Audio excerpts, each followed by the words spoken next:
গল্প হলেও সত্যি।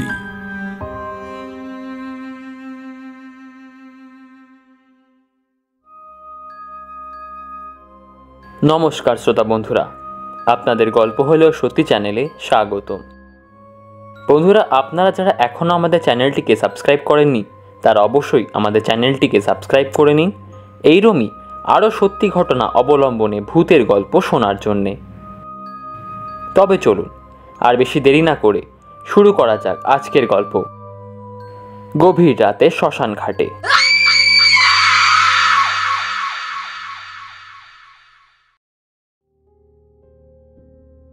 সন্ধেবেলায় কাজ থেকে ফিরে সবে হাত মুখ ধুয়ে একটু বসেছিলাম, তখনই দরজায় একটা টোকা পড়ল।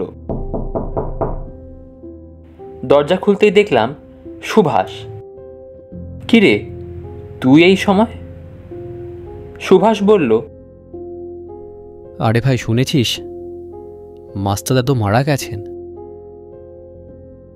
কথাটা শুনে খানিকক্ষণ আমি চুপ করে দাঁড়িয়ে রইলাম।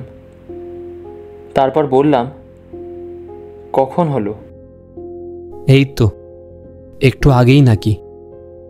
আমিও বাড়ি ফেরার পথেই খবর পেলাম। চল তাড়াতাড়ি। এরপর আমি আর সুভাষ তৈরি হয়ে মাস্টার দাদুর বাড়ির দিকে রওনা দিলাম। মাস্টার দাদু এককালে গ্রামেরই একটা স্কুলের টিচার ছিলেন। সারা জীবনটাই উনি ছাত্রছাত্রীদের শিক্ষার জন্যই উৎসর্গ করে দিয়েছিলেন। তাই জন্যে বিয়ে থাও কিছু করেননি উনি। গ্রামের বাচ্চাদেরই নিজের সন্তানের মতন ভালোবেসে উনি পড়াতেন। এই তো কয়েক মাস হলো উনি রিটায়ার হয়েছিলেন, যদিও তারপর থেকেই সারাদিন ঘরে একা একা বসে থাকতেন। তবে আজ হঠাৎ করে মাস্টার দাদুর মারা যাওয়ার কথাটা শুনে বড়ই খারাপ লাগছে। খুব ভালো মানুষ ছিলেন। এত তাড়াতাড়ি যে চলে যাবেন আমরা কেউই সেটা ভাবতে পারিনি। এইসবই ভাবতে ভাবতে আমরা দুজন পৌঁছে গেলাম মাস্টার দাদুর বাড়ির সামনে। বাড়ির সামনে তখন অনেক লোকের ভিড় জমেছে। আমরা ভিড় ঠেলে ঘরে ঢুকলাম। দেখলাম মাস্টার দাদুর দেহটা খাটে নিথর হয়ে পড়ে আছে।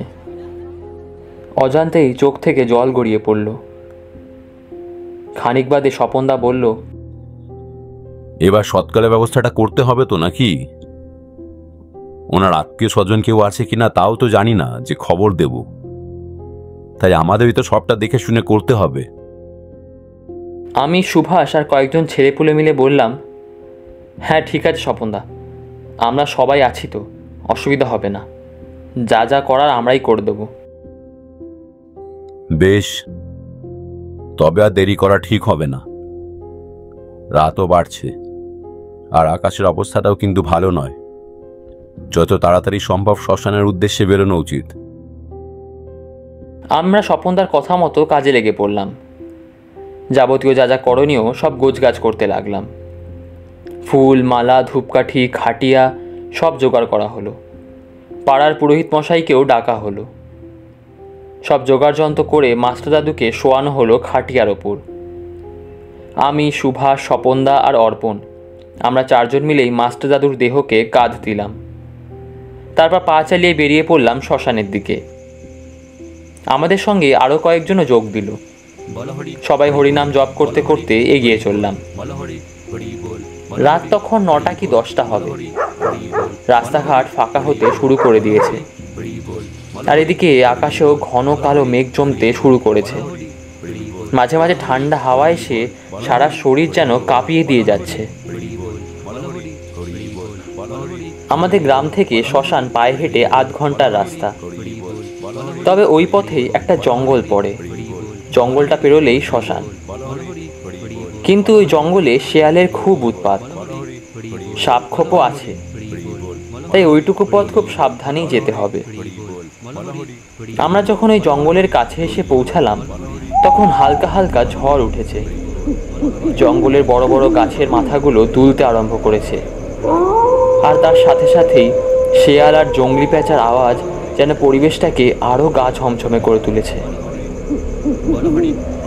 আমার শ্মশানে আসার অভিজ্ঞতা আছে, তবে আজকে যেন আমারও কিরম ভয় ভয় করছে।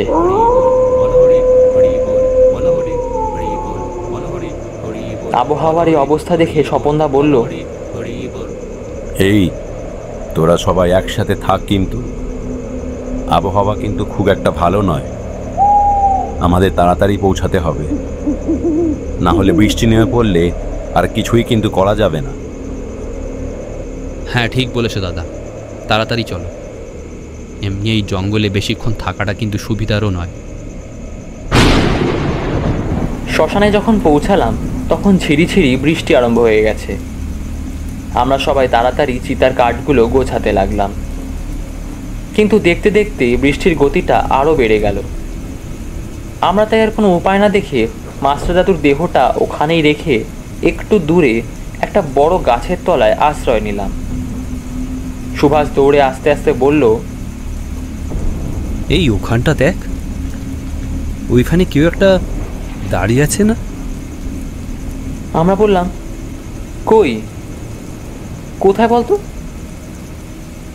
আরে ওই তো দেখ না, ওই যে ঝোপটার আড়ালে। আমরা ওইদিকে তাকাতেই দেখলাম একটা কালো ছায়ার মতন কিছু একটা ঝোপের আড়ালে ঘাপটি মেরে দাঁড়িয়ে আছে, আর আমাদের সবাইকে দেখি ঝাঁপ দিয়ে ওই ঝোপের আড়ালটায় ঢুকে পড়ল।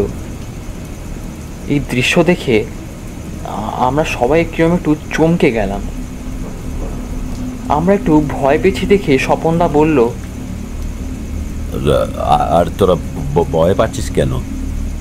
ও কিছু না, শেয়াল ঠেয়াল হবে হয়তো, মৃতদেহ দেখে এসছে ঠিক, ওদিকে তাকাস না, ও নিজে থেকেই চলে যাবে। স্বপনদা কথাটা বলল ঠিকই, কিন্তু মনে মনে স্বপনদাও যে ভালোই ভয় পেয়েছে তা আমরা ঠিকই বুঝতে পারছিলাম। অনেকক্ষণ পর বৃষ্টিটা একটু ধরেছে দেখে আমরা সবাই আবার বেরিয়ে মাস্টার দাদুর দেহতার কাছে যাই। আর গিয়েই যা দেখলাম তাতে আমাদের পায়ের তলা থেকে মাটি সরে গেল। মাস্টার দাদুর দেহটা কই? খাটিয়াটা যে একদম ফাঁকা। একটু আগেই তো আমরা এখানেই রেখে গেছিলাম। আমাদের সবার মুখ ফ্যাকাশে হয়ে গেল। সুভাষ বলল, এ কি, মাস্টারের দেহটা কই? এইখানে তো ছিল, এবার কি হবে? শেয়াল ঠেয়াল টেনে নিয়ে গেল নাকি? স্বপনদা বলল, আর পুরোহিত মশাইও কোথায় গেলেন? উনিও তো এখানেই ছিলেন। স্বপনদার কথা শেষ হতে না হতেই পিছন থেকে একটা আওয়াজ পেয়ে আমরা সবাই পিছনে ঘুরলাম। দেখলাম কেউ একটা গাছের ডালে বসে আছে। অন্ধকারের জন্যে ভালোভাবে তার মুখটা বোঝা যাচ্ছে না। ঠিক তখনই হঠাৎ একটা বাজ পড়ায় দেখতে পেলাম গাছের ডালে যে বসে আছে সে আর কেউ নয়, সে মাস্টার দাদু। উনি গাছের ডালে পা ঝুলিয়ে বসে পুরোহিত মশাইয়ের দেহ থেকে ছিঁড়ে ছিঁড়ে কাঁচা মাংস খাচ্ছে। ওই দৃশ্য দেখে আমাদের সবার গা গুলিয়ে আসতে লাগলো, আর সুভাষ ভয় চিৎকার করে উঠল। তখনই মাস্টার দাদুর নজর পড়লো আমাদের ওপর। সে একটা হুঙ্কার করে ঝাঁপ দিল গাছ থেকে। ওনার চেহারার আগের মতো নেই। কোনো এক নরপিশাচ যেন ভর করেছে ওনার ওপর। মুখ থেকে অনবরত গড়িয়ে পড়ছে কাঁচা রক্ত, আর তার চোখ দিয়ে যেন প্রতিশোধের আগুন বেরিয়ে আসছে। সে আমাদের দিকে তেড়ে আসতে লাগলো, আর আমরাও দিক বেদিক জ্ঞান হারিয়ে ছুটতে লাগলাম। পিছন থেকে তখনও সেই নরপিশাচটার হুঙ্কার ভেসে আসতে লাগলো। আর আমরা রুদ্ধশ্বাস হয়ে ছুটে চলেছি। তখনই আমাদের চোখে পড়লো বজরংবলীর একটা মন্দির। আমরা সবাই দৌড়ে সেই মন্দিরের ভিতর ঢুকে পড়লাম। পিশাচটা মন্দিরের ভিতর ঢুকতে গিয়ে ছিটকে গিয়ে পড়লো মাটিতে। বুঝলাম এখানে আরো ঢুকতে পারবে না। আমরা সবাই হাত জোর করে হনুমান চালিসা পাঠ করতে লাগলাম। আর তখনই শুনতে পেলাম মন্দিরের বাইরে থেকে নরপিশাচটার আর্তনাদ, ঠিক যেন যন্ত্রণায় ছটপট করছে সে। আমরা থামলাম না, আমরা অনবরত চালিশা পাঠ করে গেলাম। আস্তে আস্তে সে আর্তনার আওয়াজও ক্রমশ থেমে আসতে লাগলো, আর কিছুক্ষণ পর সেই আওয়াজটা একেবারেই থেমে গেল। বুঝতে পারলাম সে পিশাচটা আর নেই। বজরংবলী আমাদের উদ্ধার করেছেন। আমরা সবাই মন্দিরের বাইরে আসতেই দেখলাম মাস্টার দাদুর দেহটা রাস্তায় চিত হয়ে পড়ে আছে। ওই দেখে স্বপনদা বলল, তাড়াতাড়ি দেহটা নিয়ে চল, সৎকার করতে হবে।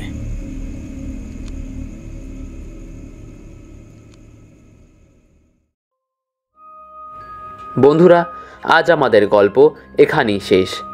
আপনাদের যদি এই গল্পটা ভালো লেগে থাকে তাহলে অবশ্যই লাইক করবেন এবং কমেন্ট করে আপনাদের ভালো লাগার কথাটা জানাবেন। আপনাদের লাইক এবং কমেন্টই আমাদের উৎসাহিত করবে আপনাদের জন্য এইরকমই আরও নতুন নতুন সত্যি ভূতের গল্প নিয়ে আসার জন্যে। আর আপনাদের সাথেও যদি এইরকম কোনো ঘটনা ঘটে থাকে তাহলে নির্দ্বিধায় আপনাদের ঘটনাটা আমাদের অফিসিয়াল জিমেল অ্যাকাউন্টে পাঠাতে পারেন, এবং আমাদের ফেসবুক চ্যানেলের লিঙ্কও ডেসক্রিপশন বক্সে দেওয়া আছে। আজ তবে এইটুকুই। দেখা হচ্ছে পরের সপ্তাহে নতুন এক ভূতের গল্পের সাথে।